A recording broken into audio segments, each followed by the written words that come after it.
Si la population a été divisée par 3 depuis le début du XXe siècle, les années 2000 marquent une stabilisation démographique. On observe même un renouveau de la natalité, ce qui a encouragé la commune à mettre en place un système de garde d'enfants adapté à Lille. On est sur le chantier de la maison des assistantes maternelles, la MAM, future MAM de Ouessant. Alors comment vous avez décidé de mettre en place ce projet ?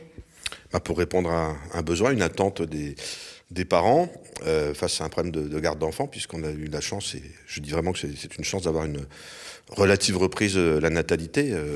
C'était surtout en 2014 qu'il y a eu pas mal de naissances, et puis j'espère que c'est pas qu'un feu de paille, que ça va continuer, pour peu que la commune puisse répondre à ces demandes. Alors sur une île, c'est toujours compliqué parce qu'on ne peut pas se mutualiser. On a même pensé à un moment faire une crèche, mais c'est beaucoup trop coûteux et compliqué à notre échelle. Et donc on a trouvé cette structure, alors qui est quand même une structure associative, hein, c'est pas la mairie, mais nous on va fournir le bâtiment qu'on est en train de refaire. On a eu une opportunité avec une ancienne école, l'école privée là, qui a fermé. D'ailleurs je trouve que c'est une bonne continuité de garder des enfants dedans. Donc ça sera des travaux qui seront financés par la municipalité, qui sont en cours, parce qu'il faut aller très vite. Et puis il y a une gestion parentale et avec une association qui vient de se former avec les assistantes maternelles.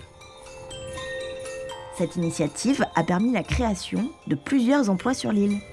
Nous serons 3 pour une capacité de 12 enfants et possibilité d'accueillir 16, donc une 4e assistante maternelle. Laetitia et Nolwenn, vous êtes maman d'enfants, ils ont quel âge ? Le mien a 20 mois. Ouais. Et la mienne a 10 mois. D'accord. Et comment vous faites pour les garder en ce moment ? Est-ce que vous travaillez et comment vous faites pour les faire garder ? Moi, je travaille à plein temps, je suis chef d'entreprise, donc il est gardé par ses arrière-grands-parents. Alors moi, c'est son arrière-grand-mère et la grand-mère qui garde la petite. D'accord. Et du coup, tu avais une activité professionnelle dès le départ quand il était tout petit ou Alors j'ai fait donc une saison en restauration donc jusqu'à septembre et à partir d'octobre en fait je suis restée chez moi pour spécialement la garder. On voit quand on entend les mamans dire que elles sont dans le système de la débrouille jusqu'à maintenant, et d'ailleurs faut reconnaître que ça marche aussi parce qu'il y a encore des solidarités familiales, mais on comprend aussi la limite de ce bénévolat, de cette débrouille. Donc on a besoin de rassurer les familles, les stabiliser et qu'elles puissent beaucoup plus librement, l'esprit beaucoup plus libéré, faire leurs activités professionnelles.